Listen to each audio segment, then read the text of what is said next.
ماں باپ مر جائیں تو تم نے یہ 5 کام کرنے ہیں اپنے ماں باپ کے مرنے کے بعد۔ اب ہر بندہ اپنا محاسبہ کر لے، جس کی ماں کا انتقال ہو گیا یا جس کے ابا جی کا انتقال ہو گیا، وہ یہ کام کرتا ہے یا نہیں کرتا؟ اگر نہیں کرتا تو خدا را آج سے اپنی روٹین بنا لیں۔ یہ 5 کام کرنے ہیں۔ اور وہ کیا 5 کام ہیں؟ حضور نے ارشاد فرمایا الصلاۃ علیہما، اپنے والدین کے لیے رحمت کی دعا کرو۔ ہم اپنا محاسبہ کر لیں، پچھلے 6 مہینے کے اندر کبھی بھی منہ پہ یہ جملہ آیا یا اللہ میرے والدین کی قبروں پر تو اپنی رحمتوں کا نزول فرما؟ اگر آیا ہے تو آپ اس حدیث پر عمل کرنے والے ہیں، اور اگر نہیں آیا تو آپ کا شمار ان اولادوں میں ہوتا ہے جو بڑی احسان فراموش اولاد ہے۔ یہی ماں باپ تھے جنہوں نے پیمپر تبدیل کیے تھے، 25 سال تک دگا کیا تھا، شادیاں کروائی تھی، کاروبار سیٹ کر کے تمہیں ٹرانسفر کیا تھا۔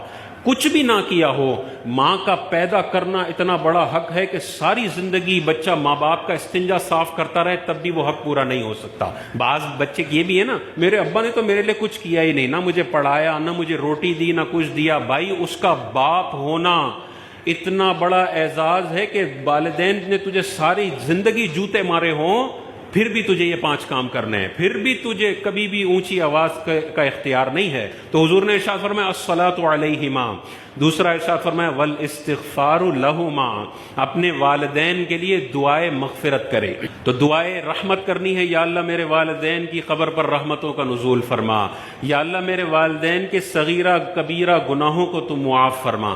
تیسرا ارشاد فرمایا وَإِنفَاذُ عُهُودِهِمَا، اور جو ماں باپ نے اپنی زندگی میں وعدے کیے ہوئے ہیں، جو ایگریمنٹس کیے ہوئے ہیں، جو عہد کیے ہوئے ہیں، ان کو نافذ کرنا یہ بچوں کی ذمہ داری ہے۔ یہ تیسرا کام بتایا۔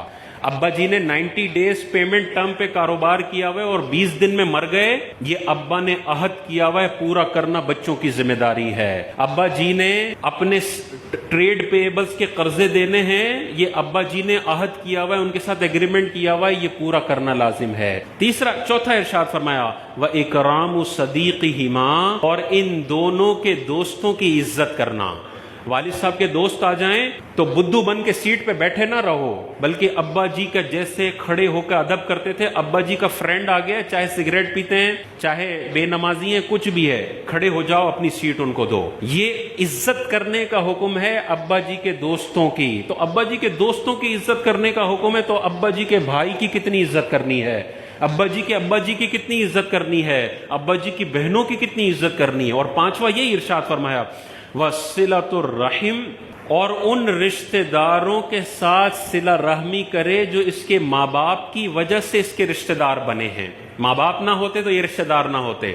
تو اس میں چچا بھی آ گئے، پھپھو بھی آ گئے، خالہ بھی آ گئے، ماموں بھی آ گئے۔ ابا جی کا انتقال ہوا تو یہ نہیں ہے کہ بس چچا کو اب ان کے حال پہ چھوڑ دیا، پھپھو کو ان کے حال پہ چھوڑ دیا کہ اب یہ جانیں، ابا جی جانیں، ابا جی تو چلے گئے، ہمارا تو ان کے ساتھ کوئی خاص تعلق نہیں ہے۔ نہیں، میں نے اپنے رشتہ داروں سے رشتہ جوڑ کے رکھنا ہے۔ انگریزوں کا یہ کلچر ہے کہ انٹی کو آئے ہوئے 3 سال ہو گئے، انکل کو آئے ہوئے 5 سال ہو گئے، کبھی فون پہ بھی رابطہ نہیں ہوتا۔ ان کے تو انٹی انکل کا پتہ بھی نہیں ہوتا نا، بعض اوقات ابا کا ہی پتہ نہیں ہوتا۔ اسلامی کلچر ہے جو آپ کو کہتا ہے جڑ کے رہو، چچا سے بھی جڑو، خالہ سے بھی جڑو، ماموں سے بھی جڑو، پھپھو سے بھی جڑو، بھتیجے بھانجوں سے بھی جڑو، ہر ایک کی خبر گیری کرو، بے حس نہ بن جاؤ، خود غرض نہ بن جاؤ کہ مال ہے تو بس میرا ہے اور میرے بچوں کا ہے۔ پھر جب یہ بندہ محتاج ہوتا ہے تو اس کے رشتہ دار بھی بولتے ہیں جیسے تو نے خود غرضی کا مظاہرہ کیا تھا، آج ہمیں بھی تجھے دینے کے لیے صرف ایک پروڈکٹ ہے اور اس کا نام ہے خود غرضی۔